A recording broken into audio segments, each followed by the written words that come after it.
request all of you to settle down, please. So, we thank all those members of MMA and the followers of Krishnamurti Foundation who have assembled here for this second program in this series, what we are calling as the Leading with Awareness, the dialogue series. So, thanks to Mr. Vishwanath, who is the secretary of the foundation. Let me briefly introduce him to you all, for those who have come here for the first time. Mr. Krishnamurti is a chartered accountant basically, and Mr. Vishwanath, sorry, is a chartered accountant, secretary of the foundation. He's a tech entrepreneur, had his own tech companies. One of his companies was acquired by Cisco, and now he writes. He's a novelist. He's an author. He's written a book on management, which many of you will also witness a discussion on the book on 24th of April at MMA. And being a part of this organization, he does a lot of, contributes a lot to this organization and does a lot of service. It's a brief introduction about him. So with regard to the format of this program, once again, as I told you, it's been a new initiative from MMA. Films also. Films. Yes, yeah.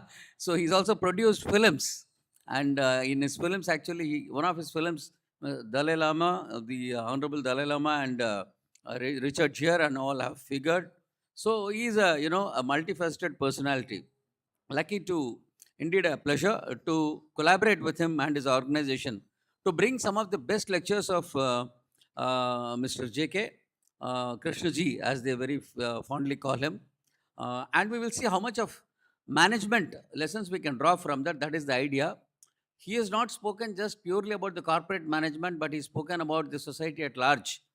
And what kind of lessons that we draw from his thoughts and his writings is what we are going to look at in this particular series. And we've changed the format of the series as per going by their principles. We are not going to have one speaker who will speak for 45 minutes and a 15-minute Q&A. It will be a brief introduction, mostly by Mr. Vishwanath himself. He lives in Hyderabad, but he has promised to come here every time for this program every month. So he will be here. He will make his initial remarks. Then we'll see a video of Krishnaji. And then there will set out a discussion amongst all of us here. That will take the maximum time. We would like to see more people discuss as what we have learned from the video. So my request to you in this is 2-3 things what we have observed in MMA. There is no need for any personal introduction, saying so, I am so and so and all, because all of you, they also believe that there is no one teacher. All of us are here to learn from each other. That's their belief. So let's share our thoughts very briefly and let us restrict it to the focus which is there of the topic today. We can definitely talk something that has happened with our life or something which we can share with others. Let us not make it look like a kind of an argument between 2 or 3 people saying that, no, I don't agree with you. That's not the format of the program. All of us are here to contribute to the topic. And sharp, I think 7:10 or so, we will close the discussion with some concluding remarks from Mr. Vishwanath. I think if it's acceptable to all of you, we can proceed. And now I hand over the mic to Mr. Vishwanath, and let him give his opening remarks. And I will once again possibly initiate the discussion and leave the house for a fantastic dialogue today. Let's welcome him with a round of applause, though it's not their style of doing things. So. Thank you.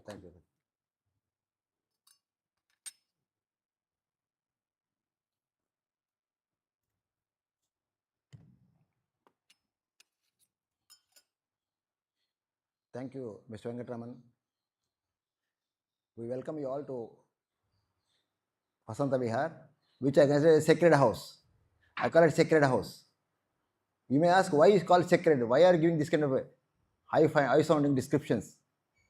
Sacredness is a place where I understand a sage dispels the ignorance in the mind of his disciple, or we call it somebody, any human mind. There are no disciples here. Krishnaji's realm, even claps are not there. In fact, in one of the dialogues, he said, one of the talks, at the end of the talk, he said, sir, there is a way of clapping with one hand. Please try that, he said. I don't know why you are clapping. If you are clapping for your satisfaction, you may do it. Even that changed some people. He didn't do it. So claps anyway. This is a convention. I am not saying anything, but just a remark. I would like to say here few things. One is I call it invocation. We invoke in foundation, which is the Krishnaji's residence, with due reverence to his mandate and what he said, the spirit of his teachings. There are no interpreters and there are no propagandists. Krishnaji said that. He has written a mandate to the foundation. Foundation has no authority to send propagandists and interpreters. You may wonder, what is interpreter? Interpreter is the guru, a lama, a pandit. We are not talking of that. So Krishnaji always, because they hijack the spirit of the what is being told. So here we are actually sharing our understanding. He said that you can share your understanding. You can shout from rooftop, he said, if you want. You share your understanding. Don't say the understanding. So in that respect, I am here only to share what I want to say. Since the management group, I would like to say a few things. How Krishnaji is relevant to management. Krishnaji talked of human mind. Management is not technical, according to my understanding. Management is non-technical and non-linear and dynamic. You have to deal with dynamic situations in non-linear fashion, and management is about management of people. If you want to manage people, you have to understand their minds. It is you are managing their minds. So Krishnaji is talking all the time of mind only. Operations of the mind, workings of the mind, how it operates. Understand as it operating, he said. So how do you manage other minds unless you manage your own mind? We use the word manage. I am not talking about the management, because management is the way you live your life also. Life is important. Life is the whole thing. Management is part of it. So I will say I draw some understanding of Krishnaji's thing, little bit my understanding, how he used it in the management. First of all, Krishnaji said, the consciousness is not your consciousness. That is the humanity, consciousness of the humanity of the whole world. He said that. You are the humanity, you are the rest of the humanity. He said that. I look at in my company, I am the company, I am rest of the company. How many people like that are there in my company? Who can feel that way? At a sense of responsibility is there, functional responsibility is there. Functional responsibility outward. Sense of responsibility, everybody in the organization should feel they are responsible for that. Suppose this is an organization, some fire takes place somewhere in the corner. Anybody will go and alert the admin people. See, the fire is taking place. That you do it, not natural.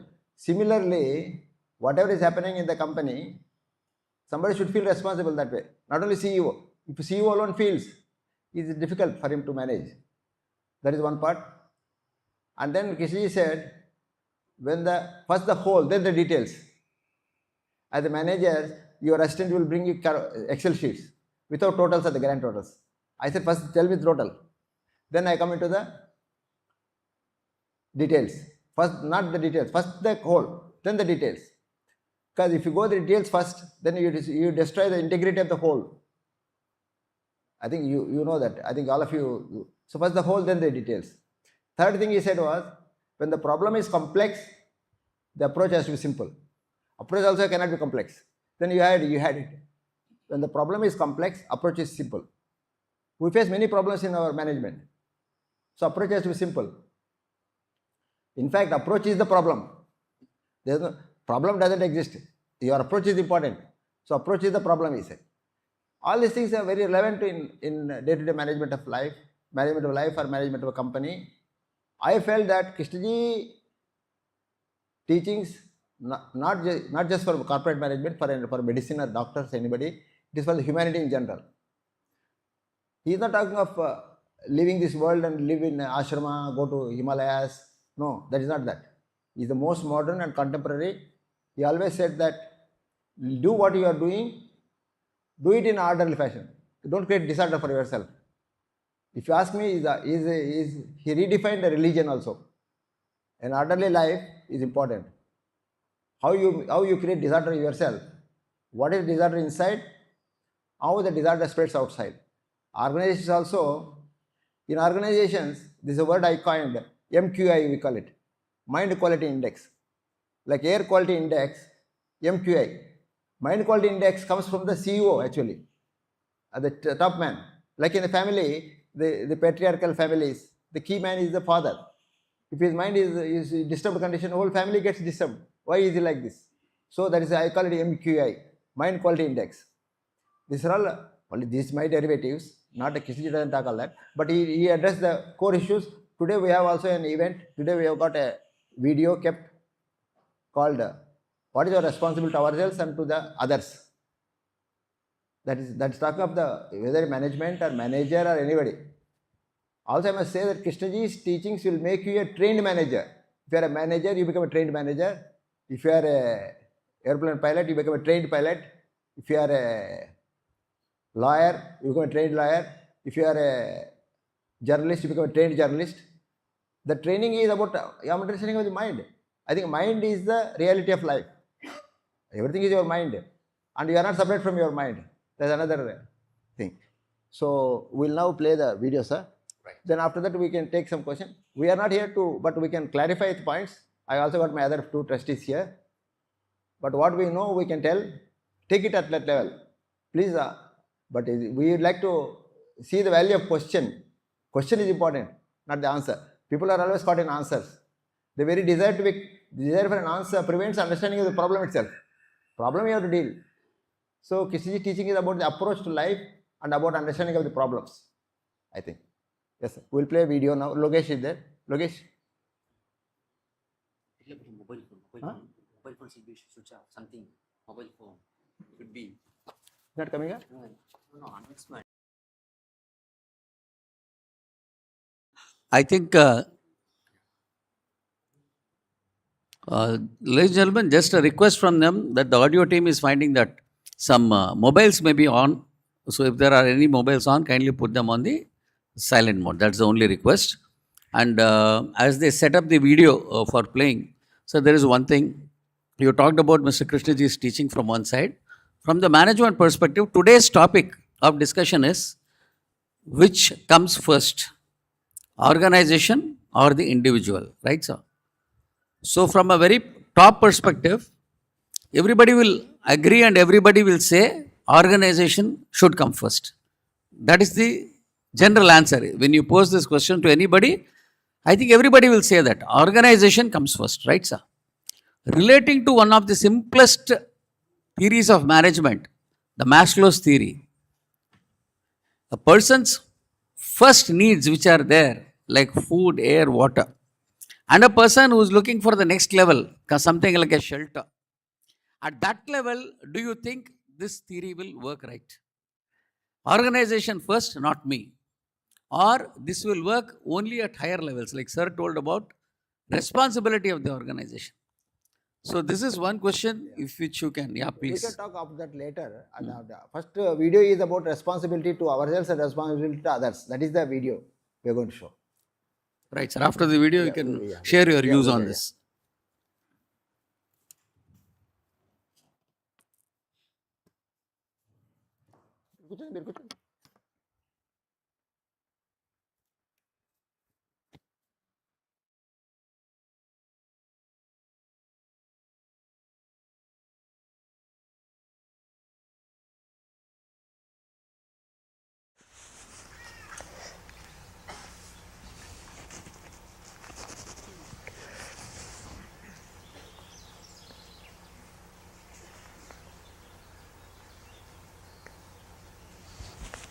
What is the responsibility to ourselves and others?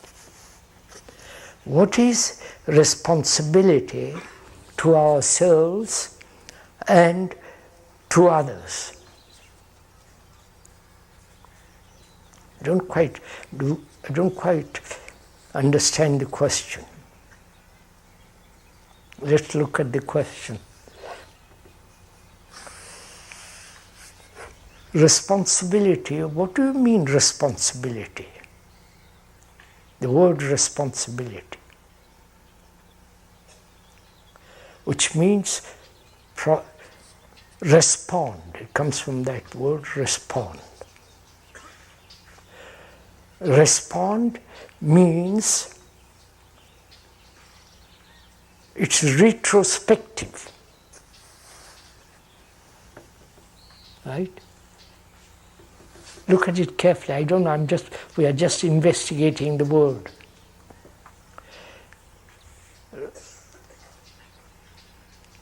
I have a responsibility towards my wife. That's what we say. We are looking at the word responsibility. I respond to her in a certain way, which I don't respond to others in the same way, right? I respond according to my background, of what I have learnt about her. And she responds what she's learnt about me. If that response, which is retrospecting, that is, looking back, because she's my wife, I've learnt about her. That learning is memory. So the word responsibility implies memory, recognition. The recognition is part of memory for all that. So responsibility towards her and the responsibility in our relation sexually and so on, sensation produces the baby, and together we are responsible for the baby. We are responsible for its education. Superficial education, right? School, college, university if we have the money, or halfway. And so, up to a certain age, we are responsible for her, for them. Afterwards, they can go. And in old age, they throw me out. Send me to Florida or some place.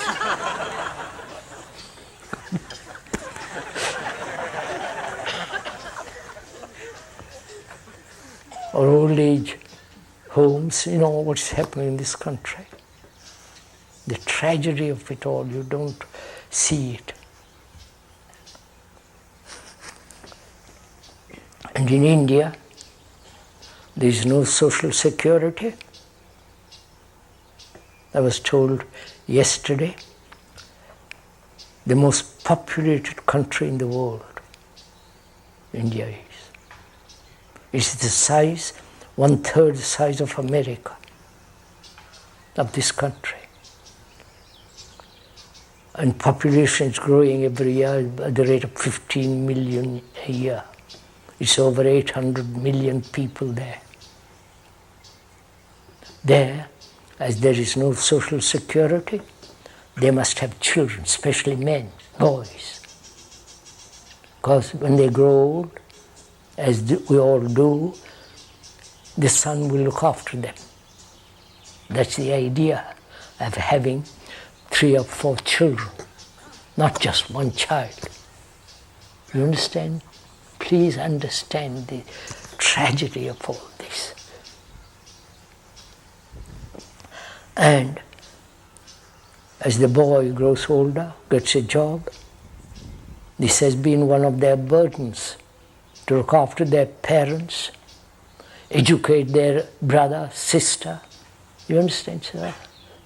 When they can't, I have known several boys and girls who have committed suicide because they can't manage it anymore. They feel so responsible for their parents. So the word responsibility is very complex. You understand? And are we responsible to ourselves?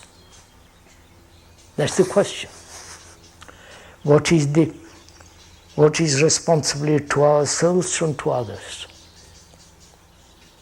Are we responsible to ourselves? What does that mean? Who is ourselves? You understand, sir? Who is ourselves? Who is we? Who is I? Am I responsible to myself? Which means You understand the division? I wonder if you see that. There is a person who is responsible to myself. As I am responsible to my wife, there is somebody inside me or outside me who is responsible to me. Sounds rather silly, doesn't it? Or is there such a person who is responsible? God? Brezhnev?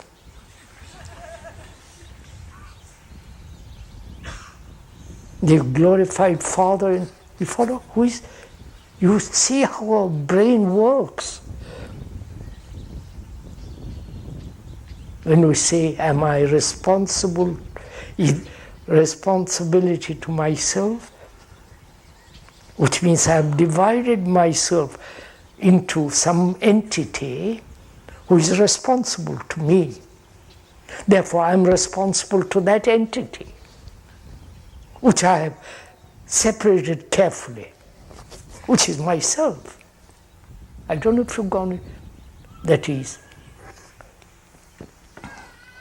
the thinker is the thought.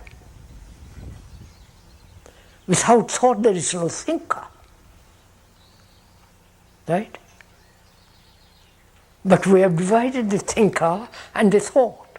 I must control that thought. That's a bad thought. And I must think rightly, which means I am different from thought.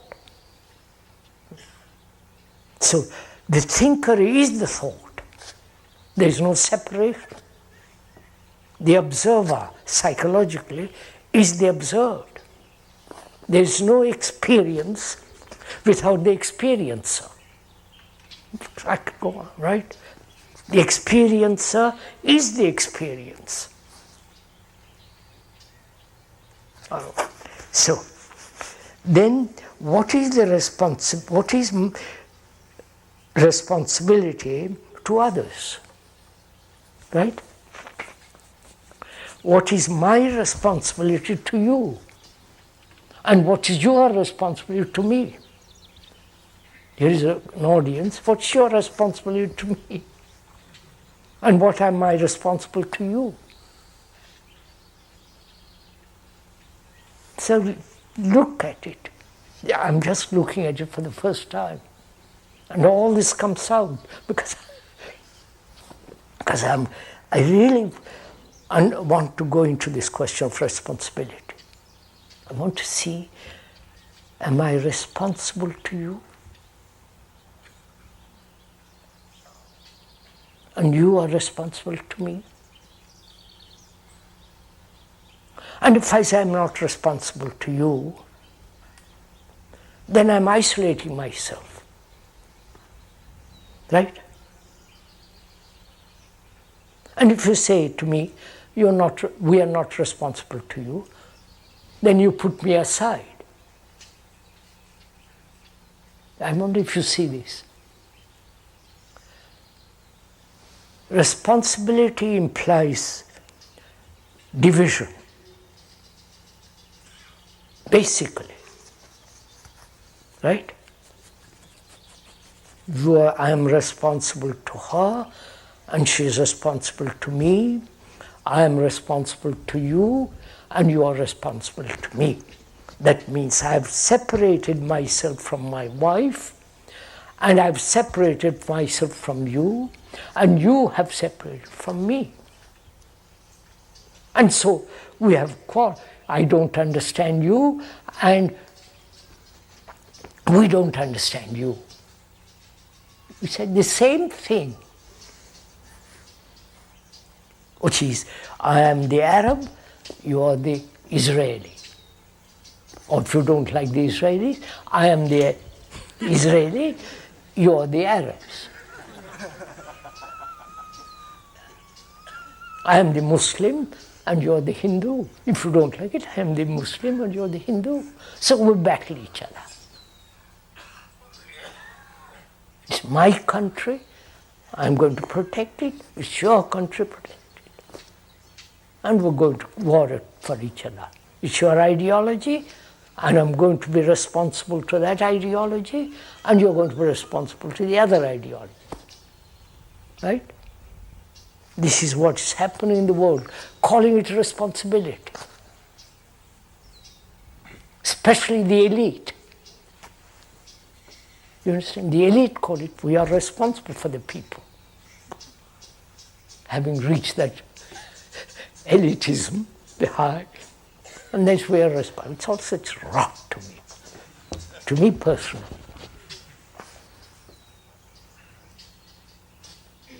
Because we are one human beings. You go through all kinds of travail, so does the other human being, psychologically. They have shed tears in India, and they have shed tears in Europe, and you have shed tears here, right? Tears are common to all of us, like laughter. You have destroyed the whole the Red Indian culture here, wiped them out. That's your Holocaust. Just face it. And this has been going on from the beginning of time. And responsibility implies duty. Duty, I must do this. Duty to my country. Duty to my ideal. So look at all this. So, is it possible to live without division? Is it possible to live with my wife, if I have a wife, without any sense of division between her and me?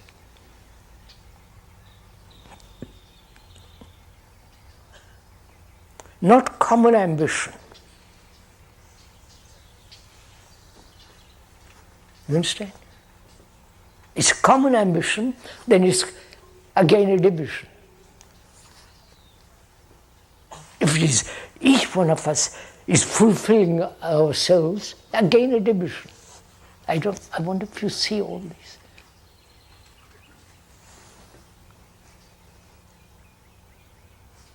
So is it possible to live without any nationality? The speaker has both diplomatic and Indian passport. Government of India gave me that. I don't know why, but they gave it to me. And it's a bore having a certain form of paper crossing the countries. And that doesn't make one an Indian. Paper. Do you understand? So, is it possible to live without a single nationality? Without being identified with any country? Because it's our earth, not your earth and my earth. Is it possible to live without any identification, without any religion? Think it out, sirs. Don't just agree or disagree. Or identified with any group, any organization, any institution, which doesn't mean you're withdrawing from the world, isolating yourself. On the contrary, because then you're the entire humanity. Not just the idea of it, but the feeling of it, the religious feeling of it. That you are the entire humanity. I am my brother's keeper.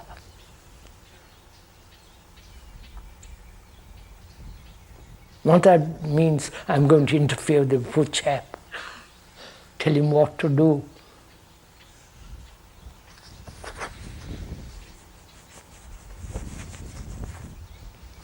So, sirs, this is the last question and answer meeting. There are several questions left here, I can't go through them now.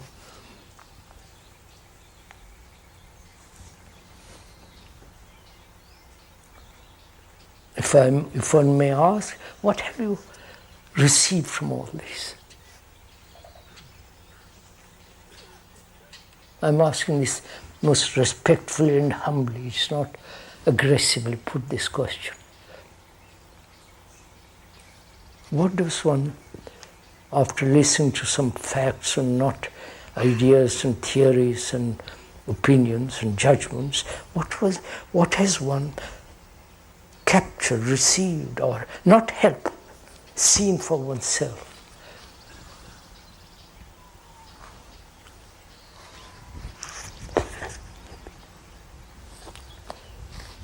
Right, sir, that's all.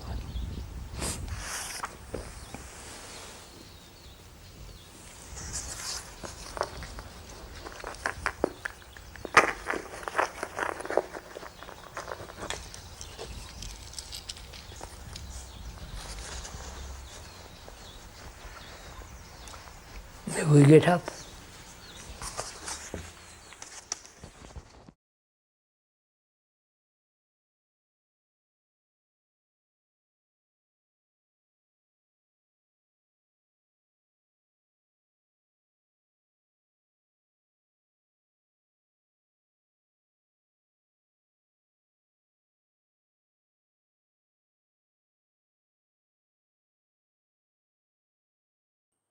అది కడిచే అది కడిచే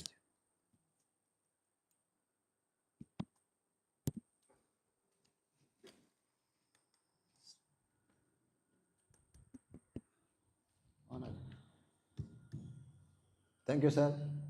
That was in 1986 when Krishnaji was 1985 when Krishnaji was almost 90 years. One clarification I must give there. He said Indian culture is wiped out. He referred to I think in America, this dialogue or this talk was in America. Americans have destroyed the Red Indian culture. Just clarification only. India also the same thing happened. That is a different matter. But that's what he meant there. Great, sir. Thank you. And I think today's topic was also that whether it's individual or the organization, that was the topic that we gave. And in relation to this, what he's talked about, the responsibility, if we all can connect something out of this and take away some learnings, we are free to discuss that. And anybody who wants to say something, you can ask some question to him, like he said, he's here, one of his trustees are here. They could possibly clarify something either from the video or from the teachings of Mr. JK. But we're not restricting only to that. You can also share your thoughts on these topics. Yes, sir. I would like to clarify one thing, sir. There are no ready-made answers anywhere. But the quality of questioning is important.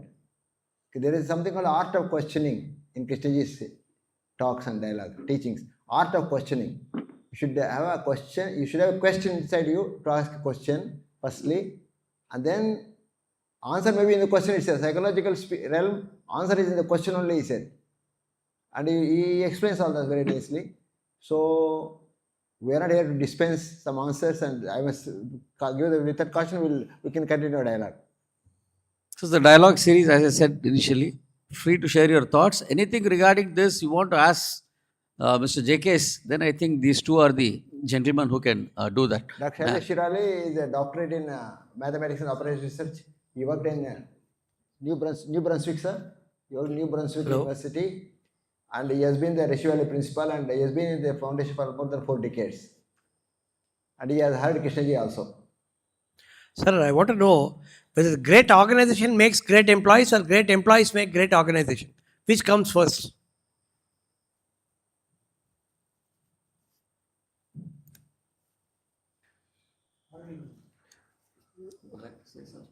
No, we are a bit reluctant to quick answers. That is all right. Having said that, I think the mind of the man is important. Organization is nothing but organization is only external structure. It's the people working, they make the organization, I think. The mind of the, I told you MQI. MQI of the organization is coming from the mind of the chief executive. So they make the organization, I think. It's only my understanding. Krishna, you won't answer these questions, but anyway, I'm just giving you my take. So would like to say something? Any of you can ask. Purpose of the institution. Organization is supreme power. The group of persons are making a decision that is called decision making. It is always organization is supreme power. Individually solo. No, what is he saying? Organization is supremacy. No, see, again, legal structure, organization legal structure is the external manifestation of the mind. Organization is important. Institutionally, because the companies have to survive. See, here I would like to narrate something of my experience. When we set up a company, every room is given name of a river. We didn't give name of God and all that. I also try to avoid the names of rivers which evokes some anti-feeling to some Westerners. There is a river called Shat El Arab. I don't know to give that. I didn't give the name of Krishna river because they will think it is a Krishna, some Hare Krishna, something you will think. So, but for that, why rivers are important is the concept of joint stock company was formed based on a poem by Lord Tennyson. Men may come, men may go, but I will flow forever. That is the concept on which joint stock company was formed. In business world, there are various formats of business, doing business. Proprietorship, partnership, limited company, trust, all that are there. But limited companies are formed to ensure that the continuity is there. From that angle, yes, organization is important. But individuals make the organization, I would think. Mike. It will be a little longer for 10 minutes. You see, whenever I travel to Singapore during early days, you take a taxi, they have a shift from morning 6 to 6 and then evening 6 to next day morning 6 o'clock. The culture of a taxi driver is that at the end of the shift, that person must clean the car completely and then only give the car to the next shift fellow. Okay, so that's why if you go to Singapore, you find the car is always clean because every day it is cleaned twice. So when I was working in the organization in Singapore, I was putting up a manufacturing plant and I was doing. So the question was, when I have 2 shifts, why don't we clean the shop floor and clean the machines, everything, before the second shift comes? Because most of the time our mentality is, when you talked about responsibility, we feel it is a responsibility of somebody else to clean the floor or clean the machine. But there's something called maintenance department or something which will be there, or housekeeping will be there. So the culture was that you always feel it is not mine, it's somebody else. Okay, so that's the problem there. So we brought a system that every machine which is operated by somebody will clean the machine. We allowed last 15 minutes of the shift for the entire shop floor cleaning. So when you finish the job and leave the house, leave the office, you find everything is absolutely beautiful and there's no question of any problem at all. Now, how did you bring that discipline? It's a very, psychologically, it's a big problem for people to, ego will be hit, because I'm a very senior machinist, how can I clean it and things like that. Particularly if you are a CNC machine operator or whatever it is, the culture was a problem. So we gave some Indian examples, like, if you take our grandmother and all in the olden days when we lived in villages, when we wind up the kitchen is completely cleaned. Even to say in Tamil, kolamlam potruvaanga veetla, we put all the rangoli kind of thing on the kitchen, even on the stove or whatever it is. That's how the culture was. So I used to tell people that this is how we have been brought up. You should do this. So it took some time, but it became what is known as everybody accepting that as a responsibility. Okay. Now the same thing when I came back to India, when I put up a new facility in Mahindra World City, where we had more than 100 people. To change our culture here is also a problem. But today, when we see the same culture has been brought in fact, if you take all the machines, we put on the machine the employee's photograph. and it says my machine. Okay? So when you walk there, the employee also takes a pride that this is my machine, you know, so I should keep it clean or neat or what. So he becomes fully responsible. Now, when we did this, the advantage what we gained was there were hardly any machine breakdowns unless there is something else happens, because they were operating it very efficiently. They were owning that. So the sense of responsibility has been brought into that. And we call this, once everybody does this, it becomes what is known as a culture. Okay? For example, when we build this facility, India is always known by Westerners that we are very poor in our safety culture. And like people say, no, nobody wears helmet, nobody wears safety shoes or whatever it is. So we ensured that right in the construction stage itself, you know, when you do people carrying cement or bricks during construction, you know, the ladies with saris and all, they come and work in the sites. We forced them to wear the shoes. It was a very big problem, but everybody started.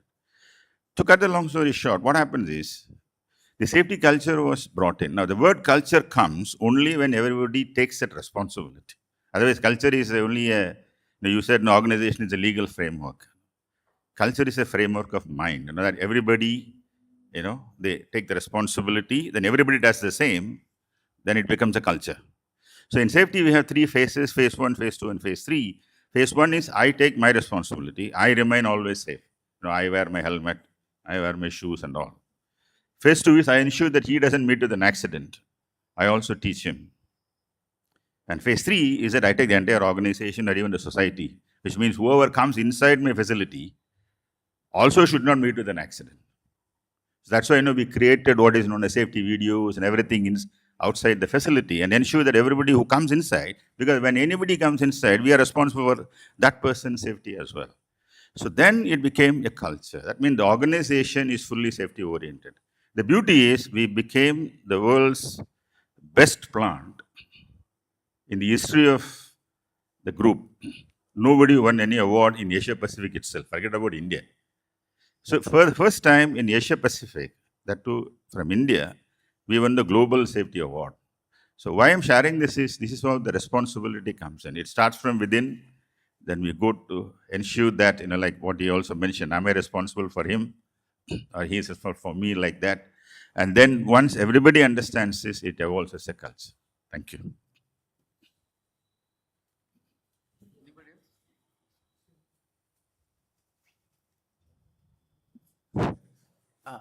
Just a gentle thought on what JK was mentioning about passport as a piece of paper. Is it that the sixth sense of the human being makes those differences? Because if you look at, let us say, a bird, it keeps on migrating without any borders. Birds keep migrating without any borders. Fish keeps on going from continent to continent. Even turtles go for tens of thousands of kilometers. Is it that the sixth sense is what is putting us a boundary line? That's only a thought. Another part, as he mentioned about ideologies, responsibilities, etc. When we put boundaries for passport, is it that we don't put boundaries for ideologies and responsibilities? Because of mistook ideologies, we are today seeing what is happening around the world, impacting the people, isn't it? If at all you would like to add on that. The ideology, for example, the ideology they have on why a regime change in Iran, why not in, say, North Korea? Their ideologies with expanding across boundaries.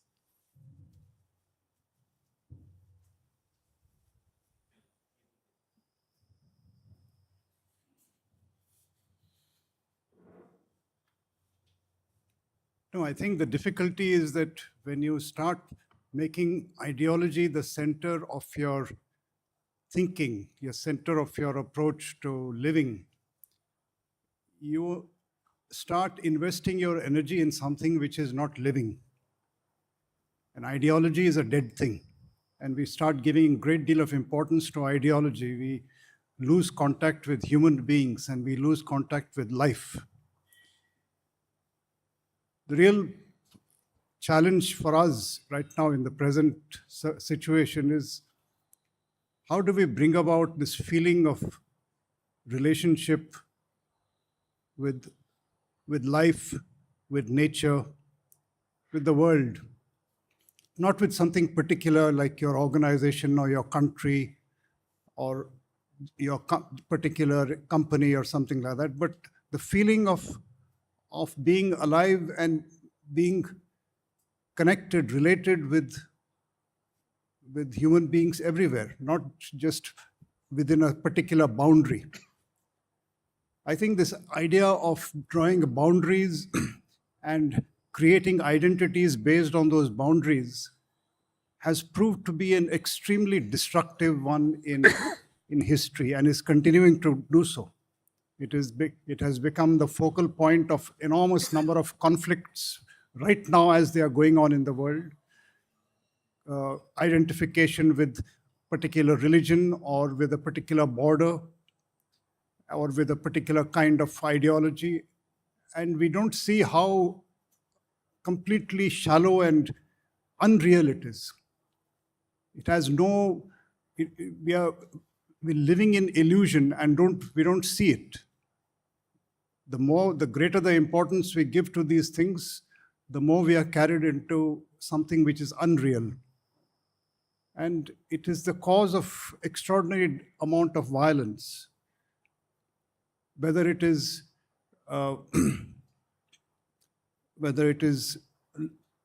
being invested in our own organizations. For example, why is there such a tremendous problem all around the world of destruction of nature? Where does this emanate from? We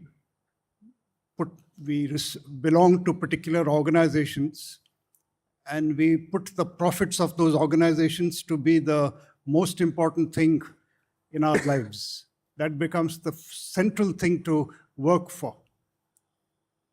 But that's a very small business, and with the greater the importance we give to that, the more we move away from our relationship with actual living things of the world. We don't seem to bother about the destruction that is being caused in the oceans and the rivers and the lands, but we give tremendous importance to the growth of our organizations. So this is something which we have to examine. Where is this peculiar kind of contradiction coming from? Why are we permitting ourselves to go in that direction? In what way can education address this kind of imbalance, that we give more importance to organizations and institutions and ideologies than to human beings and to living things? We really have to ask this question. Everything has a purpose. Organizations have a purpose, and if they fulfill that purpose, then there is no difficulty. They may have been brought into existence for some particular functional need. So that's fine. They serve that functional need. But if the organization starts to assume its own existence, that it has to prove itself superior to other organizations, it has to grow at a certain rate, we are already entering into the unreal, the realm of unreality. We are giving importance to things which are not actually real, which are not living. And I think we have to ask ourselves why we do this and how we can bring ourselves down to earth and be in contact with living things, with life, with true respect for nature.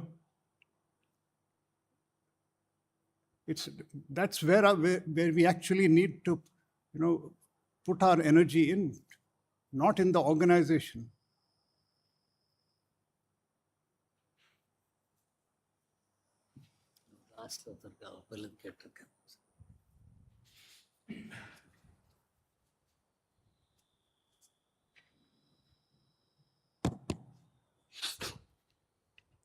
See, I had the privilege to attend some of the lectures of JK when he was alive, the same venue. His message always relevant.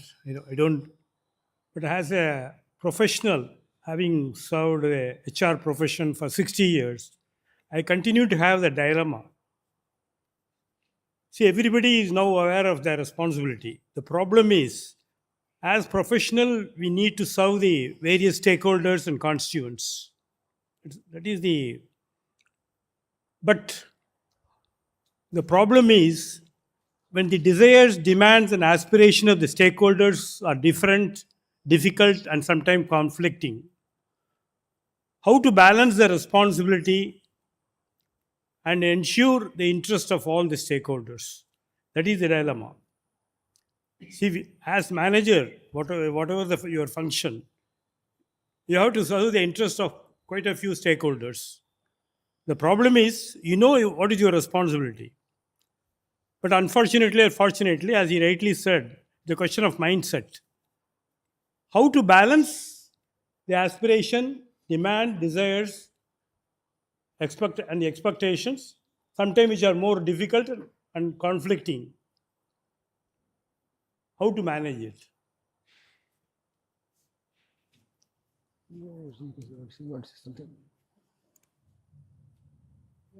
Sir, I can only draw my understanding only. First the whole, then the details, I said. That is a very, very, very important lesson. One can draw, see it as real. First the whole, then the details. What you are asking, like details. How do we balance this? First you understand, see, we need a job for our livelihood. We get into a job. Are we aware that where we are getting into? We get into an organization, management, what you call. The crux of management is management of contradictions. There is a crux of management. In business world, there are certain other logic also works. I will come to that. Management is management of contradictions. On the one hand, employees want more salaries, shareholders want higher dividend. And then suppliers want higher prices, customers want lower prices. You have to manage this. We have gone into a game of contradictions. So you have to, it's a circus actually. Also business logic is there. Business logic is very funny.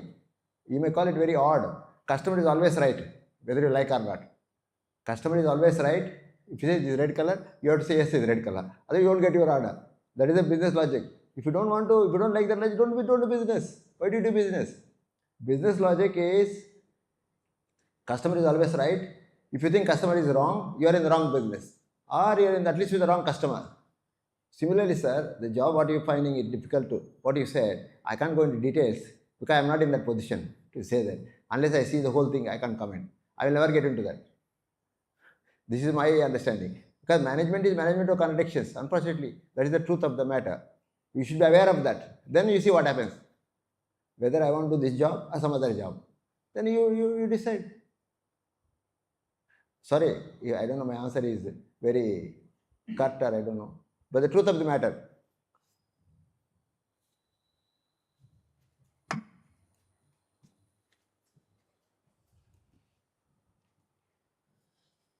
Thank you for the opportunity. I am trying to examine the word responsibility as suggested by Mr. Krishnamurthi ji in different country context. When it comes to India, okay, we were farmers, peasants, uneducated, and we are into different kind of things. So there are leaders who raised and they took the responsibility to educate them and make them highly livable person. That is a responsibility. In India, we give a lot of thrust on the word responsibility. So they taken it seriously and they did something. You come to the case of Singapore. Cleaning, when you talk about Singapore, first thing come to our mind is only cleaning. The government has taken the initiative to make this country look clean and better. Okay, there also everywhere the division is there. Because of the division in people, they brought in the word higher responsibility, word responsibility and trying to do something. Singapore the same. If take same case in Korea also, in 70s, 80s, everybody is penalized. They have to follow the rules. China the same case. If Trump thinks he is responsible for the world peace, it is his take, his mindset. So we are attaching a lot of importance to the word responsibility and trying to behave in a different way. But that can also be called as a purpose. So the word responsibility itself is very complex, as he has been saying. Yeah, as he initially started with saying, I don't understand the question. So that is the situation we are really in. We have to examine a lot. That's what my take on understanding the word responsibility. Thank you.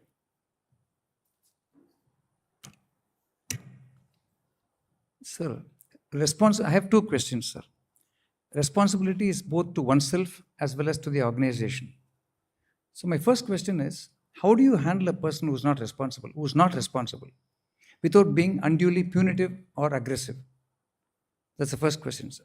The second question is there a difference between not being responsible and being irresponsible?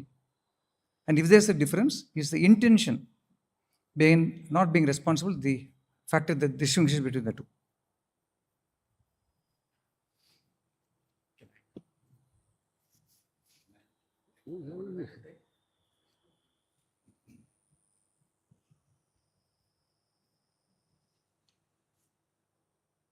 I don't think I'm going to address your question directly, but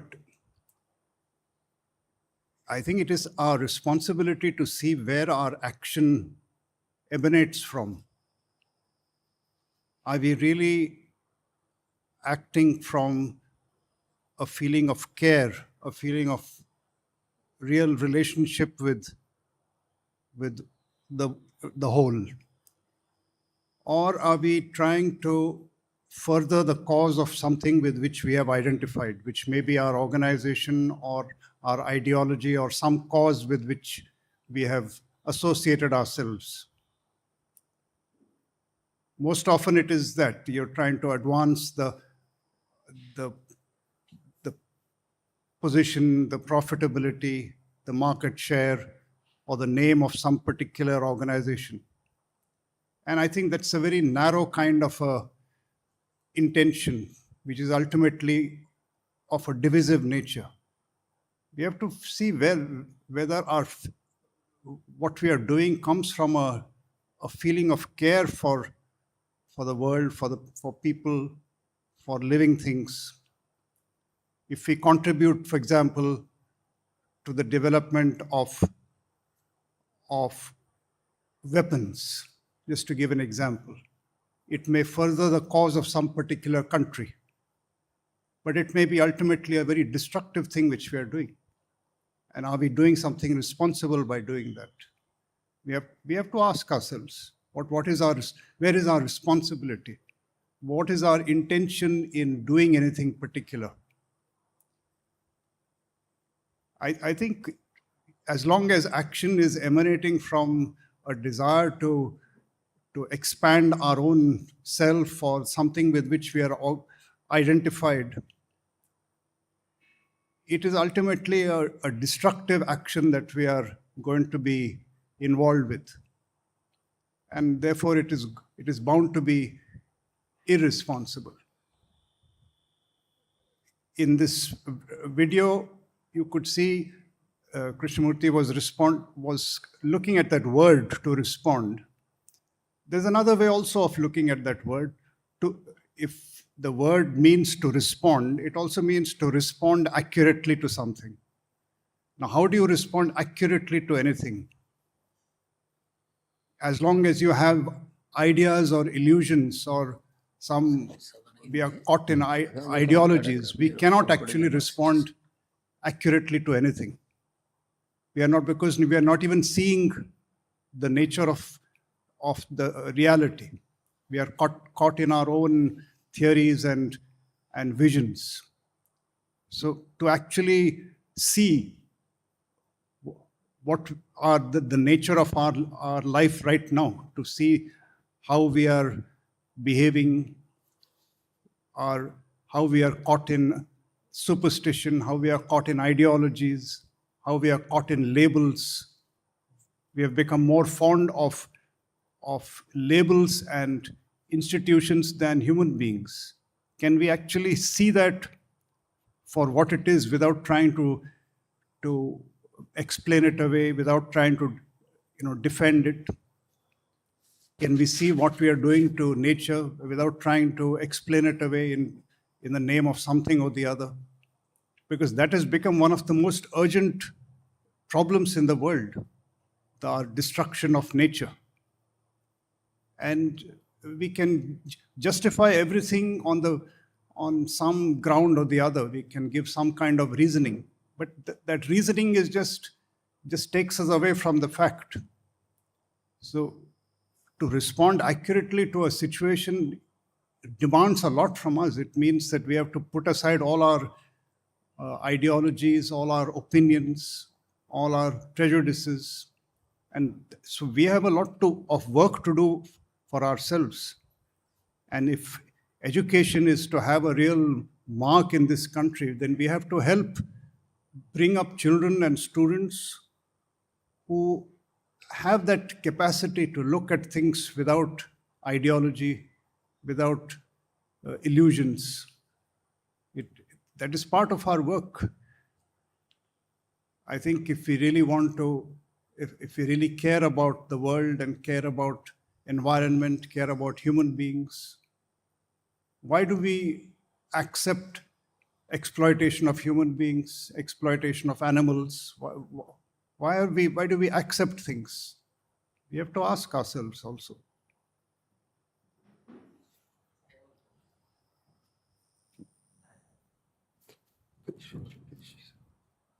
So I have one question. When I was allotted or some work given to me, some administrative work given to me, there is a natural tendency I found in myself, which is a superiority complex or feeling great. Is that my strength or something wrong with me? Would you like to answer that? No, we'll take it as take this one as the last question before we conclude. Is a complex. Why use the word complex? Complex is a problem. It's a mental problem. Complex is a psychological construct. There is a feeling of there's a feeling of great. There is a feeling of great. No, greatness. Sir, if one has to go through Krishna teachings I have gone through for decades, there's something is called relationship. Relationship exists everything around. Relationship is not only between boy and girl, relationship with your job, with your background, with your money, with your car, with nature, everything. Life itself is a movement in relationship, he said. In the process, I have a job. I am given a task. I am doing it as a function or as a status. Function is real.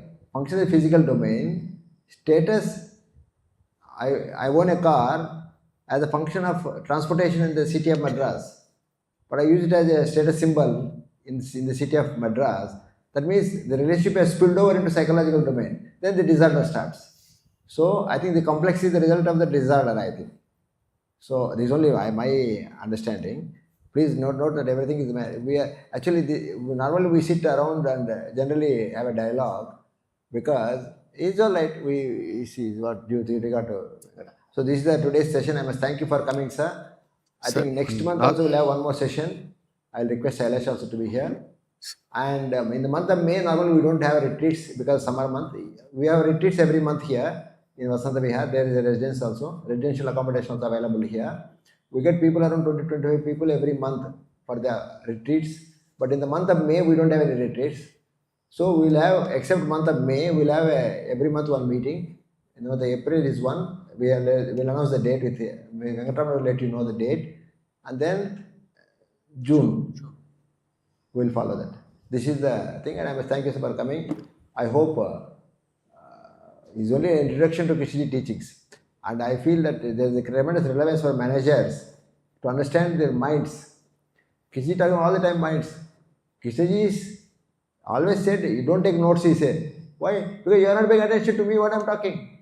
He's like that. He's subtle, very subtle portions. Mind is subtle thing. Yes, sir. Thank you, sir. Sir, organization first or employees first? So philosophically, employees first, but practically today organization first, because a small correction in the title, AI is replacing the employees. So 1 lakh employees job, one AI is doing. 10 lakhs employees job, one AI is doing. General manager, vice president, secretary, CEO, MD, all are replaced. In fact, a very big company, the CEO is the AI tool. So correction according to me is philosophically employees, practically today organization. And if I refer the Vedas, what is written in Rig Veda and all those things, they say any tool, it has to help the human empowerment. But today, all this AI and all, it is spoiling the livelihood of other, good, bad, whatever it is, No, no. Organization and employees, which come first means employees, 1 lakh employees are replaced by one AI tool. Thank you, ladies and gentlemen. I think we had a fabulous session. Thanks.